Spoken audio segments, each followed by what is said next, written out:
গত পর্বে আমরা পৌঁছে গেছিলাম কিন্নর ভ্যালির প্রবেশদ্বার সারাহানে। মা ভীমাকালীর আশীর্বাদ নিয়েই আমরা বেরিয়ে পড়েছিলাম এক নতুন যাত্রার উদ্দেশ্যে। আর আজ সেই যাত্রার সবচেয়ে অ্যান্টিসিপেটেড চ্যাপ্টার, একটা রাস্তা যেটাকে অনেকে বলে ভারতের অন্যতম ভয়ঙ্কর রাস্তা, একটা নদী যার শব্দ পুরো পথ জুড়ে আপনার সঙ্গী হবে, আর একটা গ্রাম যেটাকে সবাই চেনে ভারতের শেষ গ্রাম নামে। কিন্তু একটা কথা বলি, এখানে পৌঁছানোটাই কিন্তু আসল গল্প নয়। আসল গল্পটা লুকিয়ে আছে সেই পথে, যেখানে প্রতিটা বাঁকে নতুন দৃশ্য, প্রতিটা মুহূর্তে নতুন রোমাঞ্চ। তাহলে চলুন আজ শুরু হোক কিন্নর ভ্যালির সবচেয়ে সুন্দর, সবচেয়ে রোমাঞ্চকর আর হয়তো সবচেয়ে স্মরণীয় গল্পটায়। গন্তব্য চিটকুল।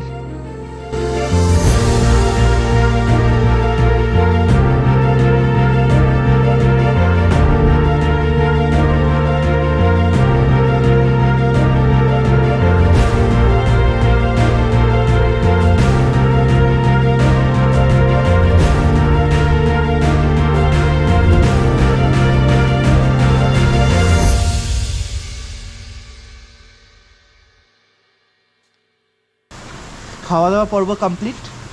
এবার আমরা রওনা দিচ্ছি চিটকুলের উদ্দেশ্যে। বুকটা একটু ধুপুক ধুপুক করছে, কি হবে না জানি না, বাট স্টিল সেই সৌন্দর্য, ওই পাহাড় আরও আমাদের কাছে টেনে নিয়ে যাচ্ছে, ওই আঁকাবাঁকা রাস্তা। তো দেখি রাস্তাটা কীরকম, অবশ্যই ভিডিও তো করবোই, আরও আপনাদেরও দেখাবো যে রাস্তাটা কীরকম, আপনারা যদি আপনারা যদি বাইক নিয়ে আসেন। চলুন। সারাহান থেকে চিটকুলের দূরত্ব প্রায় 110 কিলোমিটার। শুনতে খুব বেশি না লাগলেও হিমাচলের পাহাড়ি রাস্তায় এই 110 কিলোমিটারই আপনাকে এমন সব অভিজ্ঞতা দেবে যা হয়তো কোনোদিনও ভুলতেই পারবেন না। আমাদের আজকের পথ NH5 ধরে, তারপর সাংলা চিটকুল রোড। সারাহান ছাড়িয়ে যতই আমরা এগোচ্ছিলাম ততই চারপাশের পাহাড়গুলো যেন আরো বিশাল হয়ে উঠছিল। হঠাৎই সামনে চোখে পড়ল কিন্নর গেট। সত্যি বলতে এটা শুধু একটা গেট নয়, এটাই যেন কিন্নর ভ্যালির অফিসিয়াল ওয়েলকাম পয়েন্ট। এই গেটটা পার করলেই মনে হবে আপনি যেন একটা নতুন পৃথিবীতে ঢুকে পড়েছেন। হিমাচলের পূর্ব প্রান্তে তিব্বতের সীমান্ত ঘেঁষে শুরু হয় কিন্নর জেলা, আর এখান থেকে শুরু হয় ভারতের সবচেয়ে সুন্দর রোড ট্রিপগুলোর একটা। গেট পার হতেই বাঁদিকে সঙ্গী হয়ে গেল গর্জন করতে থাকা সতলুজ নদী, আর সামনে অপেক্ষা করছিল সেই বিখ্যাত রাস্তা তারান্ডা ঢাং, পাহাড় কেটে বানানো সরু সরু রাস্তা। একদিকে বিশাল পাথরের দেওয়াল, আর অন্যদিকে অনেক নিচে বয়ে চলা সতলুজ। দেখলেই বোঝা যায় কেন একে ইন্ডিয়াস মোস্ট ডেঞ্জারাস রোড বলা হয়। ভুল করার সুযোগ এখানে কিন্তু খুবই কম, কিন্তু যতটা ভয়ঙ্কর ঠিক ততটাই সুন্দর। প্রতিটা বাঁকের পরে মনে হচ্ছিল পাহাড় যেন নতুন একটা সারপ্রাইজ রেখে দিয়েছে। আর এই রাস্তায় যদি কাউকে সবচেয়ে বেশি রেসপেক্ট দিতে হয় তাহলে সেটা HRTC ড্রাইভারদের। সত্যি বলছি, ওদের ড্রাইভিং না দেখলে বিশ্বাসই হবে না। ব্লাইন্ড টার্ন, সরু রাস্তা, গভীর খাদ, সবকিছু যেন ওদের কাছে খুবই নর্মাল। সেদিন একটা জিনিস বুঝেছিলাম, কিন্নরে শুধু পাহাড়ই নয়, এখানকার মানুষগুলোরও দক্ষতা সমানভাবে অসাধারণ। আর আমাদের জন্য চিটকুলে পৌঁছানোর আগেই জার্নিটা আনফরগেটেবল হয়ে উঠেছিল।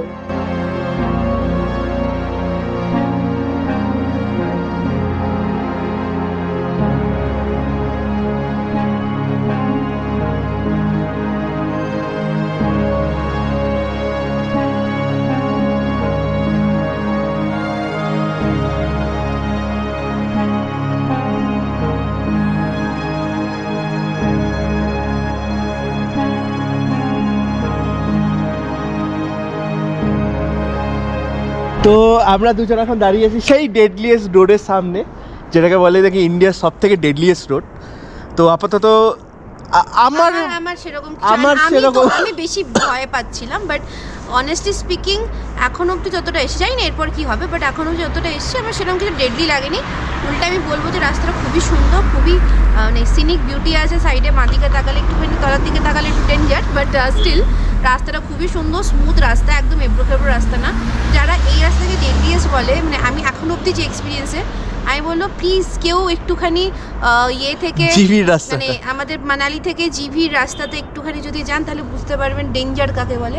বা যদি একটুখানি যদি বিট থেকে মানে ইয়ে থেকে মানে মিডল ওই কি জায়গাটার নাম কি জানো, বীর থেকে বীরের আগে যে জায়গাটা, ওটা জায়গাটার নামটা ভুলে গেছি, যোগেন্দ্রনগর থেকে, যোগেন্দ্রনগরের আগে অবধি, হ্যাঁ যোগেন্দ্রনগরের আগে অবধি যে রাস্তাটা বীর যাওয়ার, সেই রাস্তাটা একবার চালিয়ে দেখবেন। না আমি আন্ডার এস্টিমেট করবো না, টু বি ভেরি অনেস্ট, কারণ এখন অবধি জানি না, মানে এখন অবধি যা দেখছি, এই যে দেখুন এখন এই যে এরকম হচ্ছে পাহাড় কাটা আর এরকম মাঝখান দিয়ে হচ্ছে রাস্তা, ঠিক আছে? তো এখন অবধি যা দেখছি তাতে তো মনে হয়নি, রাস্তা তো খুবই সুন্দর একদম, বাট দেখি আগে কি হয়। বাট তার আগে আপনাদের আমি একটা ড্রোন শট দেখাই, দেখে নিন রাস্তা।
এভাবেই এগোতে এগোতে বাঁদিকে চোখে পড়ল ওয়াংতু হাইড্রো ইলেকট্রিক প্রজেক্ট। পাহাড়ের মাঝখানে এত বড় একটা প্রজেক্ট দেখে একটু অবাকই লেগেছিল। মজার ব্যাপার হলো এটা ভারতের সবচেয়ে বড় প্রাইভেট সেক্টর হাইড্রো পাওয়ার প্রজেক্টগুলোর মধ্যে একটা। সতলুজ নদীর জলকেই কাজে লাগিয়ে এখান থেকে বিদ্যুৎ তৈরি করা হয়। এই হাইড্রো পাওয়ার প্রজেক্টটা পার করলেই বুঝে যাবেন খারচাম খুব বেশি দূরে আর নেই। আমরা এখন হল দিয়েছি একটা টাপড়িতে, তো এখানে চাফা খেলাম, চাফা খেয়ে এবার বেরিয়ে যাবো আবার চিৎকুলের দিকে। টাপড়ি পেরিয়ে দেখতে দেখতে আমরা পৌঁছে গেলাম খারচাম। এটা কিন্নরের একটা ছোট্ট গ্রাম, কিন্তু এখানকার সবচেয়ে বড় আকর্ষণ হলো সতলুজ আর বাঁশপা নদীর সঙ্গম। একদিকে বাঁশপা নদীর নীলচে স্বচ্ছ জল, আর অন্যদিকে সতলুজের ধূসর প্রবল স্রোত। দুই নদীকে পাশাপাশি দেখতে সত্যিই দারুণ লাগে। তবে এখানে এসে আমরা একটা ছোট্ট ভুল করে ফেলেছিলাম। ভুল করে কলপা রাস্তা ধরে অনেকটা এগিয়ে গিয়েছিলাম, তারপর ইউটার্ন নিয়ে আবার ফিরে এসে কারচাম ব্রিজ পার করে বাঁদিকে সাংলা চিটকুল রোডটা ধরলাম। আর সত্যি বলতে এতক্ষণ যত রাস্তা এসেছি তার মধ্যে এই রাস্তাটাই সবচেয়ে চ্যালেঞ্জিং ছিল। বেশিরভাগটাই প্রায় অফরোড, কোথাও পাথর, কোথাও ধুলো। বাইক চালাতে হলে একটু ধৈর্য রাখতেই হবে। আর একটা দরকারি তথ্য, কারচামে এলে চেষ্টা করবেন ফিউয়েল ট্যাঙ্ক ভরে নিতে, কারণ এরপর সাংলা ছাড়া আর কোনো পেট্রোল পাম্প নেই, আর চিটকুলে তো একটাও নেই। তাই ফিউয়েল নিয়ে কোনো রিস্ক না নেওয়াই ভালো। যাই হোক, এবার চলুন এই রাস্তাটা কেমন সেটা নিজের চোখেই দেখে নেওয়া যাক।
চমচমে সে অফরোড পেরিয়ে আমরা ধীরে ধীরে এগিয়ে চললাম। পথে পড়ল সাংলা, আর সেখান থেকে শুরু হলো চিটকুলের শেষ কয়েকটা কিলোমিটার। পাহাড়ে দূরত্ব খুব বেশি ছিল না, কিন্তু রাস্তা আর থেমে থেমে ভিউ এনজয় করতে করতে কখন যে সন্ধ্যা নেমে এলো বুঝতেই পারিনি। দেখতে দেখতেই পৌঁছে গেলাম চিটকুলে। ততক্ষণে প্রায় অন্ধকার হয়ে গিয়েছে, তাই সেদিন আর খুব বেশি ভিডিও করা হয়নি। ভাবলাম এত সুন্দর জায়গাকে তাড়াহুড়ো করে ক্যামেরাতে বন্দি করার থেকে পরের দিন আলোয় নতুন করে দেখাই ভালো।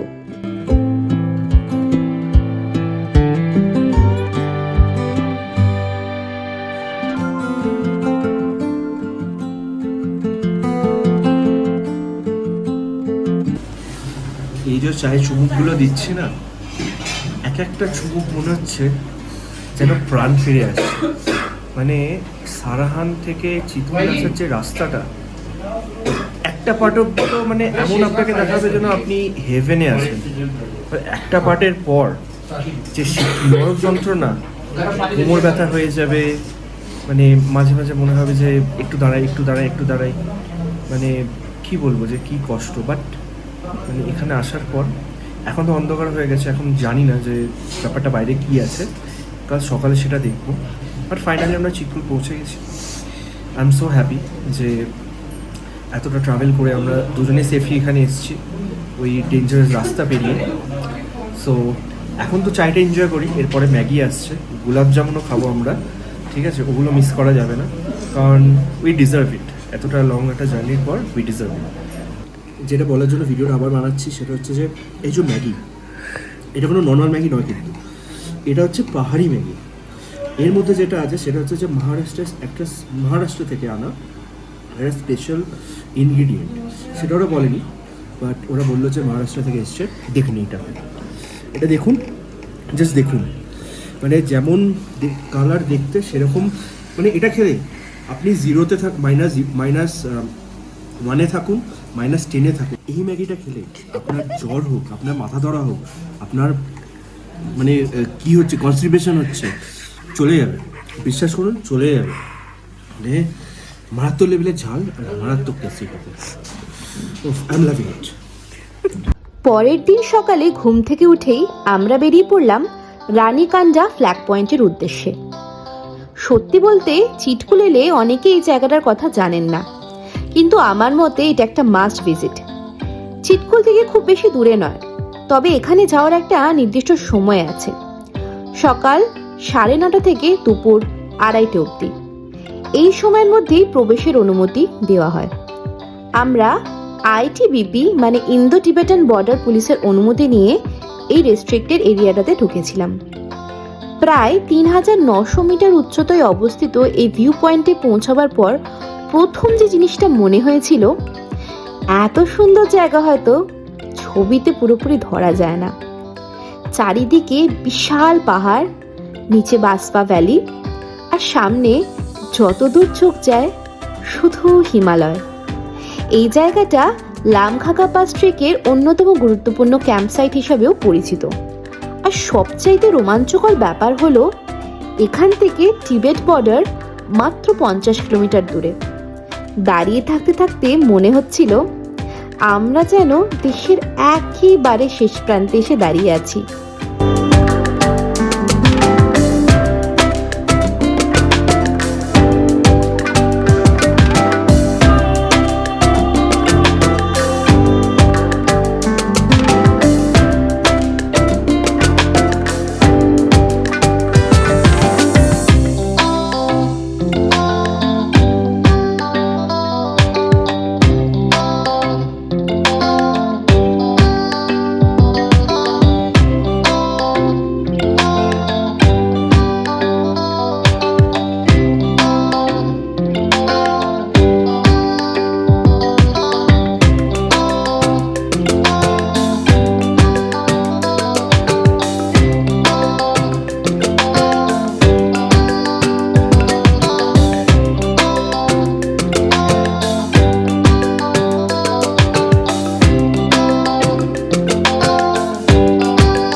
এরপর যে রাস্তাটা গেছে, রাস্তাটা পুরোটাই উপরে, আর রাস্তাতে না পুরো ব্ল্যাক আইস জমে যায়। তো 4 চাকা বা 2 হুইলার যা আছে সেটা যাবে না, মানে যাবে কিন্তু আপনার ওই বরফে স্কিড করে যেতে পারে, আর পাশে পুরো খাদ, তো ওখানে একটু রিস্কি, তো ওই জন্য এখান থেকে আর ছাড়ে না।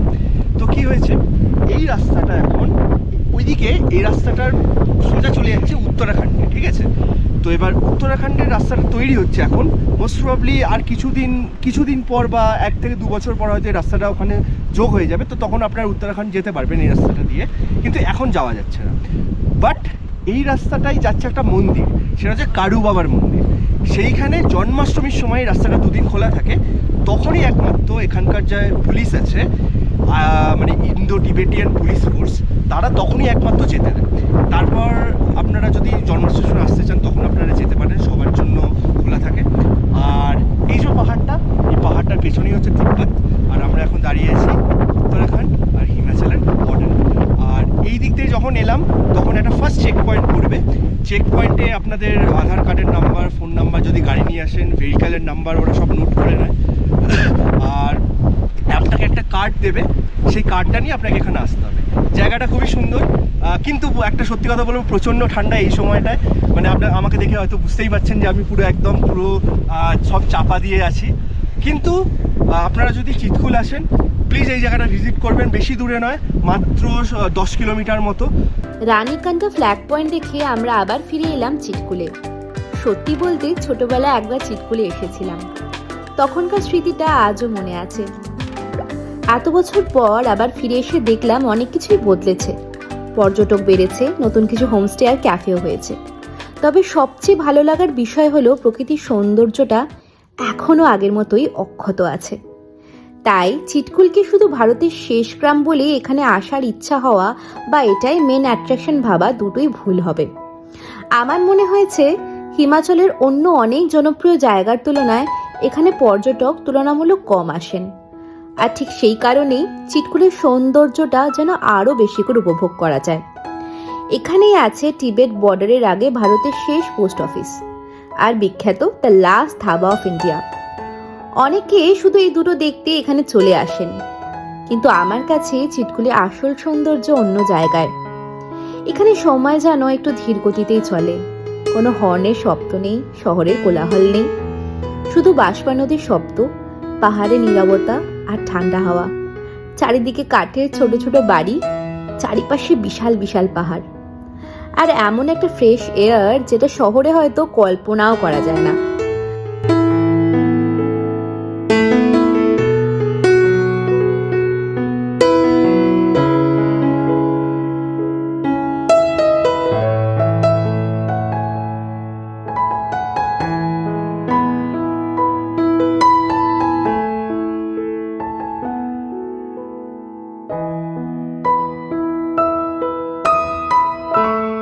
তো রানীকান্দা হয়ে গেছে, এবার আমরা যাচ্ছি, এবার আমরা চিৎকুলে ফিরে এসেছি, মানে আর কিছু তেমন দেখার নেই, এবার যা দেখার আছে চিৎকুলে। তো এবার আমরা ফার্স্টে যাব এখানে একটা মনাস্ট্রিতে, সেই মনাস্ট্রিটা দেখব। তারপর আমরা যেটা যাব সেটা হচ্ছে কি, মাঠি টেম্পেলও দেখবো। তারপরে কোথায় যাব? তারপর ভারতবর্ষের লাস্ট ধাবা, আখরি ধাবা, ওখানে আমরা লাঞ্চ করব।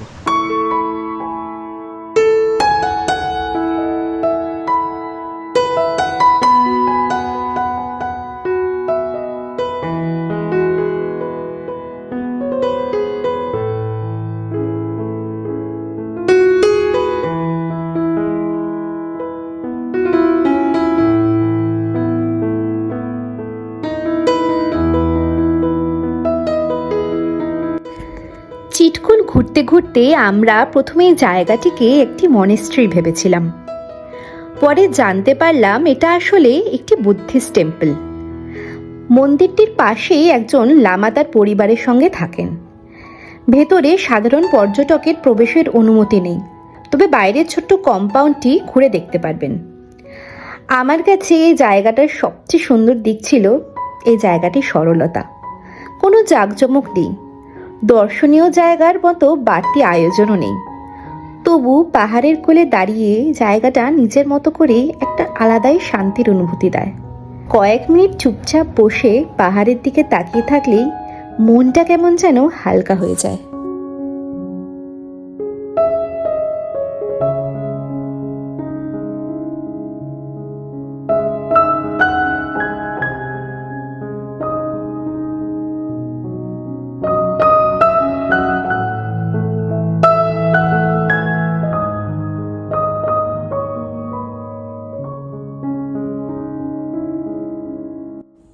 এই বুদ্ধিস্ট টেম্পলের পাশেই রয়েছে মাথি মন্দির। প্রায় 500 বছরের পুরনো এই মন্দিরটি চিটকুল ও পুরো বাঁশপা ভ্যালির সবচেয়ে শ্রদ্ধেয় দেবী মা মাথিকে উৎসর্গ করা। স্থানীয় মানুষদের কাছে এই মন্দিরের ধর্মীয় গুরুত্ব অনেক বেশি, আর আজও এখানকার অনেক উৎসব আর প্রথা মা মাথিকে ঘিরেই পালিত হয়। মন্দিরটা খুব বড় নয়, কিন্তু এখানকার শান্ত পরিবেশ আর কাঠের ঐতিহ্যবাহী পাহাড়ি স্থাপত্য আলাদা করে নজর কাড়ে।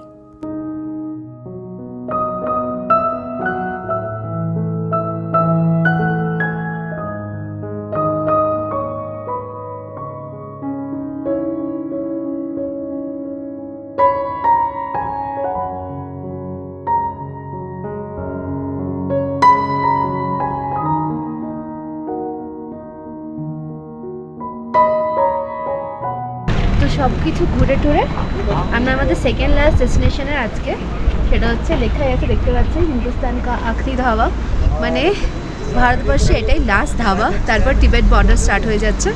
সো এখানে কি কি খাবার পাওয়া যায়, কি কি পাওয়া যায়, এভরিথিং সব কিছু কিন্তু দেখাবো কিছুক্ষণের মধ্যেই। আর এটা লোকেশনটা হচ্ছে এক্স্যাক্ট হচ্ছে চিটকুল বাস স্ট্যান্ডের একদম কাছে। সো অবশ্যই এখানে চিটকুল আসলে তো এই জায়গাটাতে আসতেই হবে। এখানে ভালো ভালো ছবি, ভিডিও সব কিছু সুন্দর সুন্দর ক্লিক করতে পারবেন। তো দেখা যাক কি পাওয়া যায় এই ধাবাতে।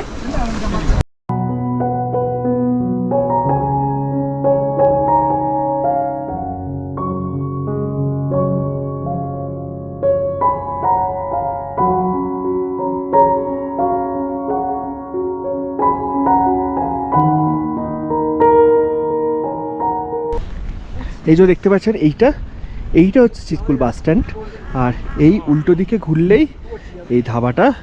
এইখানে এই যে সিঁড়ি আছে এমনটাতে দেখাচ্ছি, এই সিঁড়ি দিয়ে নিচে চলে যেতে হবে।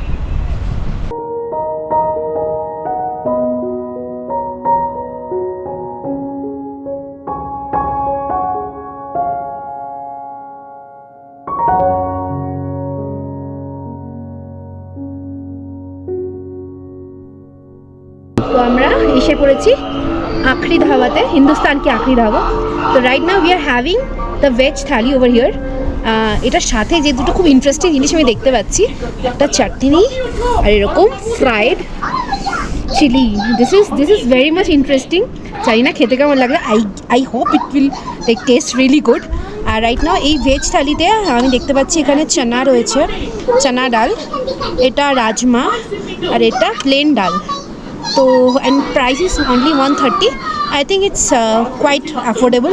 তো লেটস ইট, খেয়ে বলি কীরকম খেতে লাগছে। हेलो सुब्बू क्या ওকে, कहाँ गया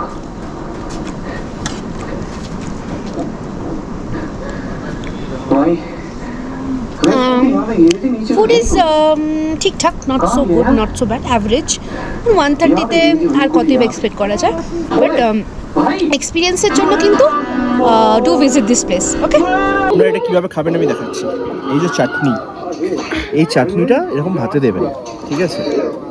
এই ছোলা, এই কারি, এটা রাজমা ছিল, এই যে কারি একসাথে মিক্স করুন ভালো করে। মিক্স হয়ে যাওয়ার পর এই একটা বাইট নিন, আর লঙ্কাটা